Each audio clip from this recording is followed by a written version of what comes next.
महाभारत प्राचीन भारत का एक अनोखा इतिहास, वीरता, विश्वासघात और गंभीर दार्शनिक संकटों की गाथाओं से बना है। यह एक ऐसी कहानी है जो हमेशा से लोगों को प्रभावित करती आई है और इसके किरदार हमेशा के लिए अमर हो गए हैं। इसके विशाल पात्रों में अश्वत्थामा एक ऐसे अमर योद्धा के रूप में याद किए जाते हैं जो हमेशा याद रहेंगे।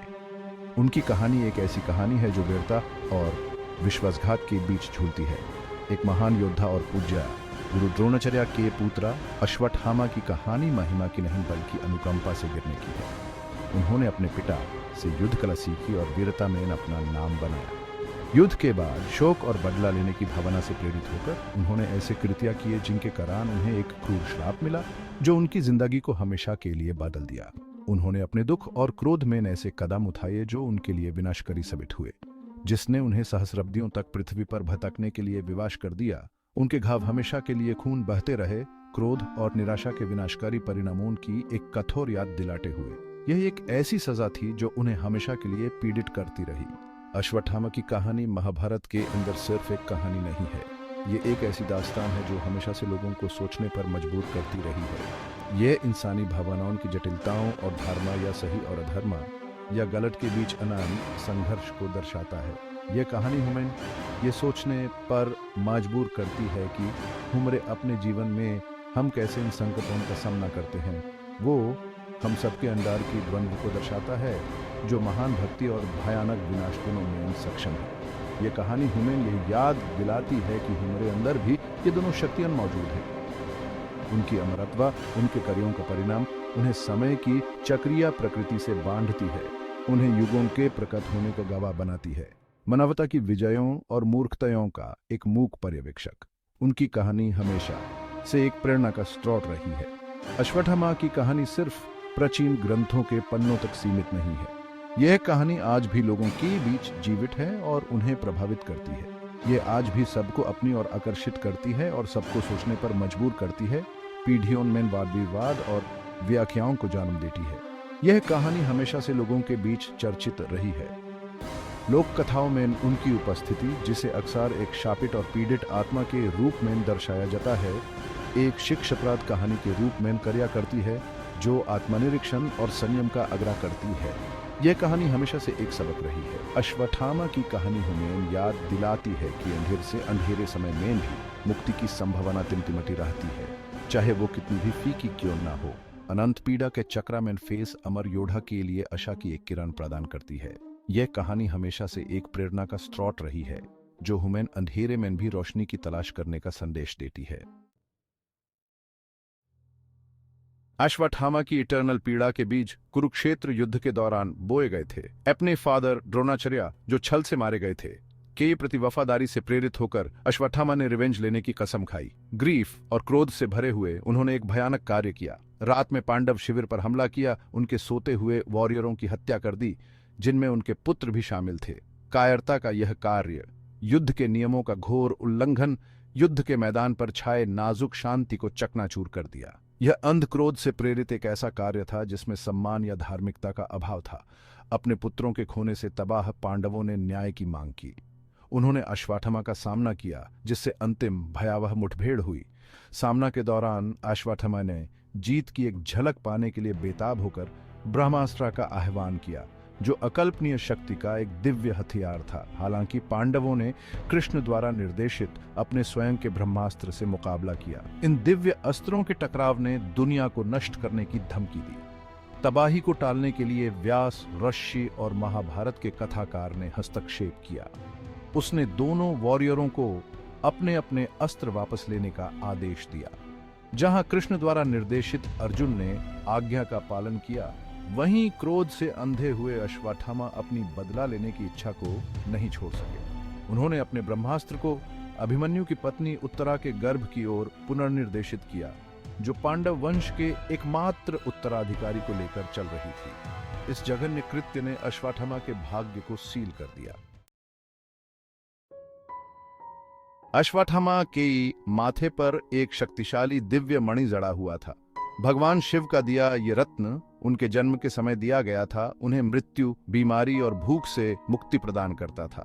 यही रत्न उनके कर्ज का केंद्र बिंदु बना।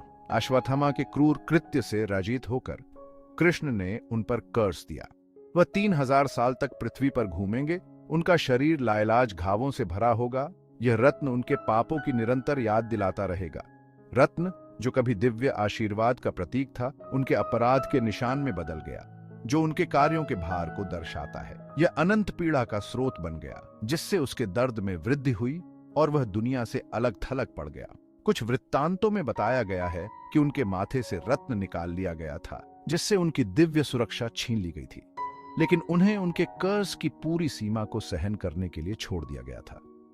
यह कर्ज कर्म के सिद्धांत और उसके परिणाम को दर्शाता है। ऐश्वत्थामा की अमरता, जो ईश्वर का एक उपहार थी, जवाबदेही से बचने का ढाल नहीं थी। यह उसकी सजा का ही साधन बन गया, जो उसे अनंत काल तक अपनी पसंद के परिणामों का सामना करने के लिए मजबूर करता रहा। रत्न जो कभी गर्व और शक्ति का स्रोत था, एक बोझ बन गया। उसके पतन और अंधेरे के आगे घुटने टेकने के विनाशकारी परिणामों की निरंतर याद दिलाता रहा।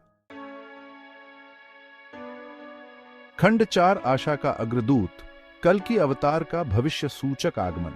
यह अध्याय हमें उस भविष्यवाणी के बारे में बताता है जो हिंदू धर्म ग्रंथों में वर्णित है। अश्वत्थामा की निराशा की कहानी के विपरीत विष्णु के 10वें और अंतिम अवतार कल्कि की भविष्यवाणी है। यह भविष्यवाणी हमें एक नए युग की ओर ले जाती है, जहां अंधकार का अंत और प्रकाश का उदय होता है। हिंदू धर्म ग्रंथ कल्कि के कलयुग के अंत में आने की भविष्यवाणी करते हैं। वर्तमान युग संघर्ष, नैतिक पतन और आध्यात्मिक अंधकार की विशेषता है। कलयुग वह समय है जब मानवता अपने सबसे निचले स्तर पर होती है, और यह अवतार हमें इस अंधकार से बाहर निकालने के लिए आता है। कल्कि का आगमन एक नए युग का सूत्रपात करता है, जो पुनर्स्थापना और नवीनीकरण का समय है। यह एक ऐसा समय है जब धरती पर शांति और समृद्धि का पुनः आगमन होता है और मानवता एक नई दिशा में आगे बढ़ती है। उन्हें एक राजसी योद्धा के रूप में दर्शाया गया है, जो एक सफेद घोड़े की सवारी करते हैं, एक ज्वलंत तलवार धारण करते हैं, जो बुराई के उन्मूलन और धर्म की स्थापना का प्रतीक है। यह योद्धा न केवल शारीरिक रूप से शक्तिशाली है, बल्कि आध्यात्मिक रूप से भी अत्यंत मजबूत है। अश्वत्थामा के विपरीत, जो प्रतिशोध और निराशा से प्रेरित है, कल्कि दिव्य उद्देश्य से प्रेरित है। उनका उद्देश्य केवल बुराई का नाश करना नहीं है, बल्कि धर्म और न्याय की स्थापना करना है। उनका आगमन आशा का प्रतीक है, अंधकार की गहराई से मुक्ति का वादा। यह हमें विश्वास दिलाता है कि हर अंधकार के बाद एक नई सुबह होती है और हर संघर्ष के बाद शांति आती है। शास्त्रों में कल्कि को धार्मिकता के अवतार के रूप में वर्णित किया गया है। उनके कार्य ज्ञान और करुणा द्वारा निर्देशित हैं।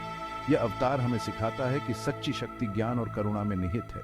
वह विनाश के अग्रदूत नहीं, बल्कि संतुलन के पुनर्स्थापक हैं, जो सतयुग की शुरुआत करते हैं, जो शांति और समृद्धि का स्वर्णिम युग है।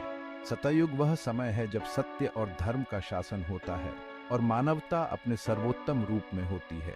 कल्कि की भविष्यवाणी सांत्वना और मार्गदर्शन प्रदान करती है। यह हमें दिखाती है कि हम कभी भी अकेले नहीं हैं और हमेशा एक उच्च शक्ति है जो हमें मार्गदर्शन करती है। यह हमें याद दिलाता है कि अराजकता और पीड़ा के बीच भी एक उच्च शक्ति काम कर रही है, जो सृजन और विघटन के ब्रह्मांडीय नृत्य का संचालन कर रही है। यह नृत्य हमें सिखाता है कि जीवन में हर चीज का एक उद्देश्य होता है और हर अंत एक नई शुरुआत का संकेत है। कल्कि का आगमन केवल एक घटना नहीं, बल्कि एक वादा है, आशा की किरण जो एक उज्जवल भविष्य की ओर ले जाने वाले मार्ग को रोशन करती है। ये वादा हमें विश्वास दिलाता है कि चाहे कितनी भी कठिनाइयां क्यों न आए, अंततः अच्छाई की जीत होती है। वह समय की चक्रीय प्रकृति और प्रकाश और अंधेरे के बीच शाश्वत संघर्ष का प्रतीक है। हमें आश्वस्त करता है कि सबसे अंधेरे समय में भी सुबह अवश्यंभावी है। यह संघर्ष हमें सिखाता है कि जीवन में संतुलन बनाए रखना कितना महत्वपूर्ण है और हर अंधकार के बाद एक नई सुबह होती है।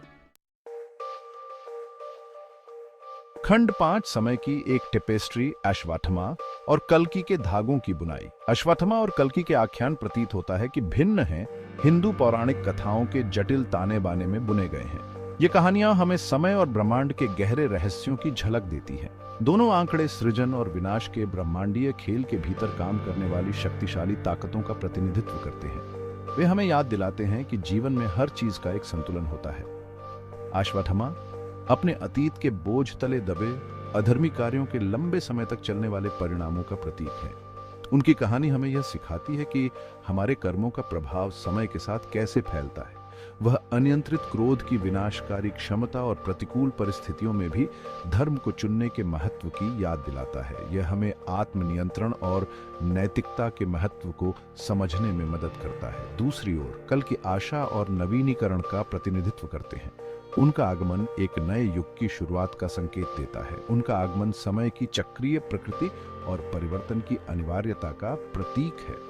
यह हमें याद दिलाता है कि परिवर्तन जीवन का एक अनिवार्य हिस्सा है। वह बुराई पर अच्छाई की विजय और ब्रह्मांड में संतुलन की बहाली का प्रतीक है। कल्कि की कहानी हमें यह विश्वास दिलाती है कि अंततः अच्छाई की जीत होती है। जहां अश्वत्थामा की कहानी एक सतर्क कहानी के रूप में कार्य करती है, वहीं कल्कि की भविष्यवाणी सांत्वना और प्रेरणा प्रदान करती है। ये कहानियां हमें जीवन के विभिन्न पहलुओं को समझने में मदद करती हैं। दोनों आंकड़े अपने अपने तरीके से प्रकाश और अंधेरे के बीच शाश्वत संघर्ष को उजागर करते हैं, जो मानव अस्तित्व के मंच पर खेला जाता है। यह संघर्ष हमें हमारे अपने जीवन में भी दिखाई देता है। इन पात्रों का जक्सटापोजिशन समय की प्रकृति, कर्म और पसंद की स्थायी शक्ति पर प्रतिबिंब को आमंत्रित करता है। यह हमें हमारे अपने निर्णयों और उनके परिणामों पर विचार करने के लिए प्रेरित करता है। अश्वत्थामा की अमरता उसे उसके अतीत से बांधती है, जबकि कल्कि का आगमन दुखों के चक्र से मुक्ति का वादा करता है। यह हमें यह सोचने पर मजबूर करता है कि हम अपने अतीत से कैसे मुक्त हो सकते हैं।